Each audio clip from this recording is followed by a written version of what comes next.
कि एक ये फिगर है जिस फिगर में ए डी और सी ई एल्टीट्यूड है अलग अलग साइड के ऊपर। एल्टीट्यूड का मतलब मैंने आपको बताया है पहले भी, एक बार फिर से समझ लीजिए। एल्टीट्यूड का मतलब होता है कि ये एक ट्रायंगल है, इस ट्रायंगल के किसी भी एक वर्टिसिस से उसके सामने वाले साइड के ऊपर परपेंडिकुलर, इसी को हम क्या बोलेंगे, एल्टीट्यूड।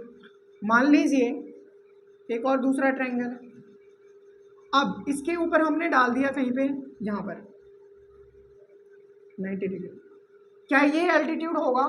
बिल्कुल ये एल्टीट्यूड है, ठीक है। आप एल्टीट्यूड का मतलब ये ना समझें कि ये एकदम इसके सेंटर में होगा, ठीक। सेंटर में होने का ये मतलब होगा अगर ये बाइसेक्ट करता है इस सामने वाले साइड को जिस पे ये परपेंडिकुलर है, तो इसको हम बोलेंगे परपेंडिकुलर बाइसेक्टर। अगर बाइसेक्ट नहीं करता तो हम बोलेंगे एल्टीट्यूड। और तीसरा केस आता है, अगर ये इस तरह का ट्रायंगल है और सामने वाले साइड को इस पॉइंट से वर्टिसिस से बाइसेक्ट करता है, तो इसको हम बोलेंगे मीडियन। क्या ये परपेंडिकुलर है? बिल्कुल नहीं। यहाँ पर परपेंडिकुलर और साथ में बाइसेक्ट भी कर रहा है, यहाँ सिर्फ परपेंडिकुलर है। यानी कि 3 केस हो गए, सिर्फ ये परपेंडिकुलर हो तो एल्टीट्यूड, अगर ये 2 पार्ट में बाइसेक्ट करे, इक्वल पार्ट्स में बाइसेक्ट करे तो इसको कहेंगे मीडियन, और ये दोनों ही एक साथ हो तो इसे बोलेंगे परपेंडिकुलर बाइसेक्टर। समझ गए क्या? चलो अब क्वेश्चन को करते हैं, अब इजी हो जाएगा। तो हमें करना है proof first part, triangle AEP is similar to triangle CDP।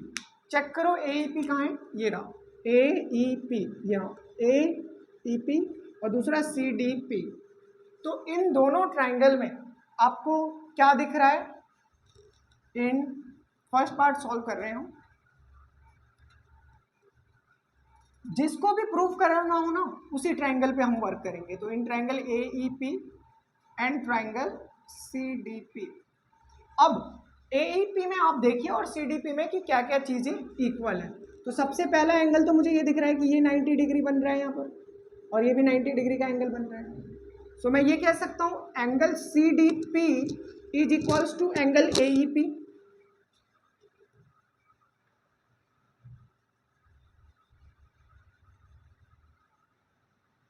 क्यों करा है हमने इक्वल? Each 90 degree. सेकेंड, ये वर्टिकली अपोजिट एंगल हो सकता है क्या दोनों में? सो वर्टिकली अपोजिट एंगल से हम लिख सकते हैं angle APE is equals to angle CPD, vertically opposite angle.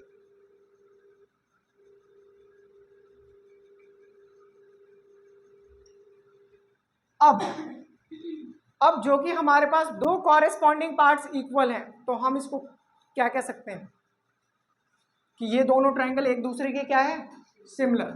So triangle AEP is similar to triangle CDP by angle similar criteria. First part समझ में आ गया क्या?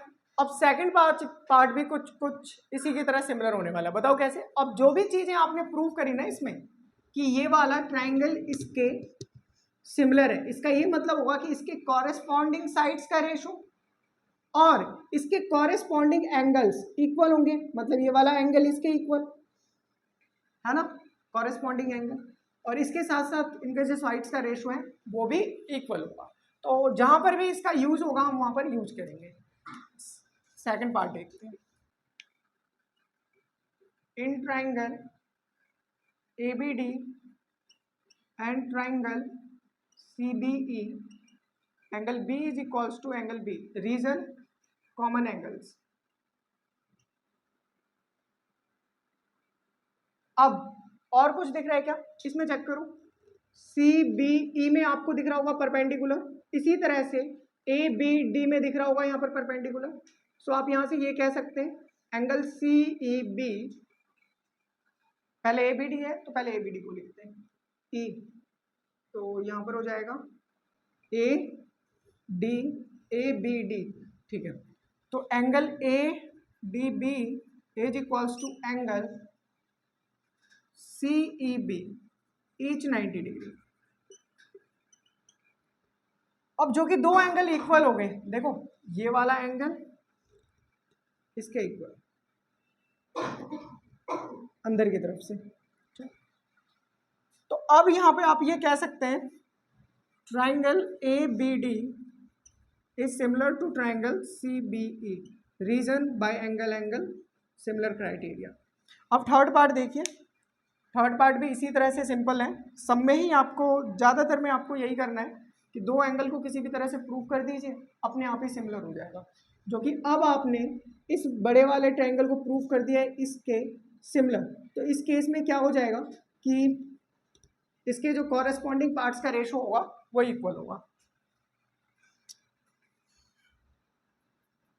थर्ड पार्ट में आपको प्रूव करना है triangle AEP is similar to triangle ADB, तो इन्हीं के ऊपर हम वर्क करेंगे।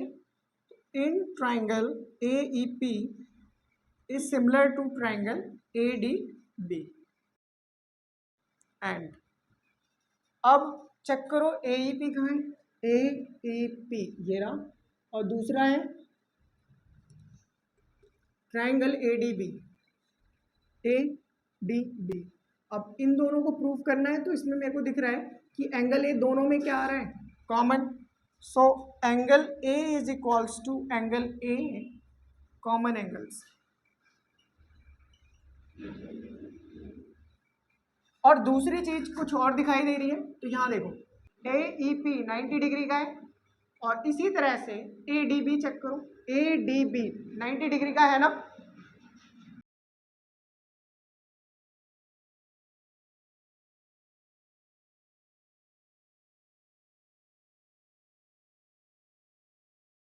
आपने कॉरेस्पॉन्डिंग एंगल्स को इक्वल शो कर दिया, तो इस केस में आप ये कह सकते हैं कि by angle angle similar criteria triangle AEP is similar to triangle ADB.